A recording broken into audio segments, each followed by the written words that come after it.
All right, we're going to follow up on a story we did last week, a story from the SPCA who came and talked to us about their deep concern that it is still not an offence in this country to have a dog tethered 24/7. That's right, 24 hours a day, 7 days a week, you have a dog chained or tied up.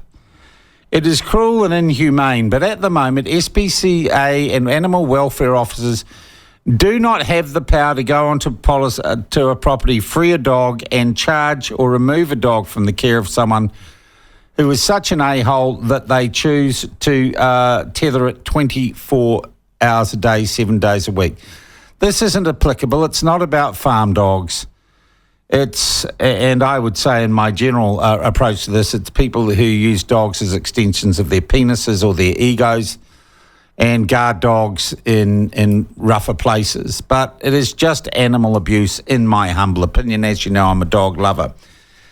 This has been raised with the governments in the past, but nothing's been done. And the SPCA, I asked the SPCA, who do you look to get some action on this? And they said, well, the minister responsible is the Associate Minister of Agriculture, Minister responsible for animal welfare, Andrew Hoggard. He's also our Biosecurity Minister, and he joins us now. Minister, thank you for coming on the program to discuss. No worries. Good to be here, Sean. And some might say this is a minor issue. For people who love dogs, pets and animals and care about it, it's not. It's a big issue.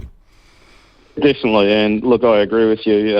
That's when I found out in the briefings that it was sort of allowed. It was, well, that's not bloody right. We need to change that. And so, yeah, at this stage, I'm hopefully getting feedback pretty soon on what is a sensible time where people are allowed to chain their dog up for, because there will always be situations where people do need to, I can think of my own dog who, despite her arthritis, at times she manages to go and make herself a hole in the fence and go and visit all the neighbours, and until we can fix that hole, we have to leave her chained up.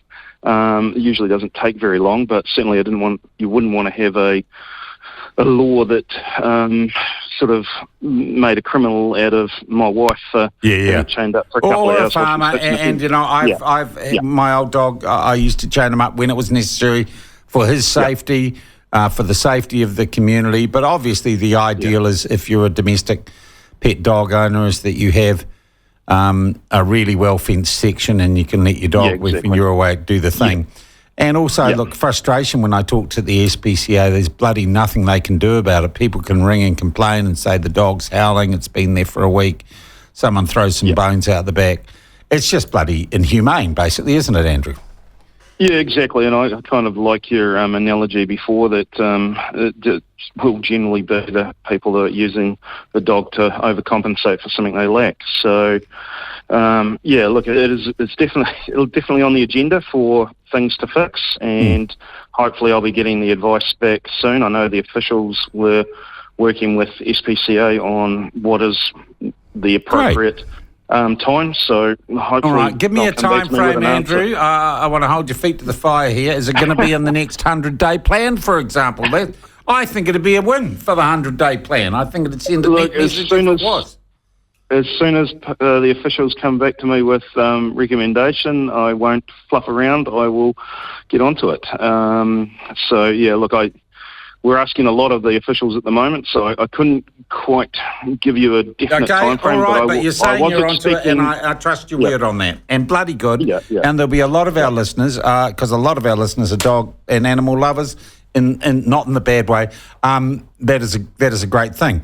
While I've got you here, where do you live when you're in Wellington working? I stay at a hotel near Parliament. Okay, and how much does that cost you a week, or does it cost the taxpayer? It costs so I get the allowance. So if I had a rental, I'd be able to apply for the living allowance. So the living allowance applies to the hotel, and it's under the allowed amount. And what's the allowed? So Andrew, let's be honest, because someone's going to OIA it, and you know that there's some lefty public servant who's going to leak it anyway.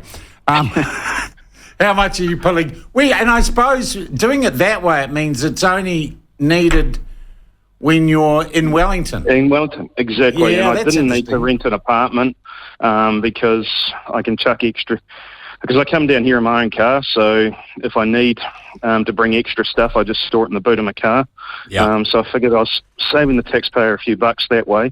To be honest, I don't know the amount. The officials, they just gave me a range of options of here are the places you can stay under the cap, and I like that. It's close. That's Take right. that Some one. journalists will know. Just ask them. Yeah, yeah.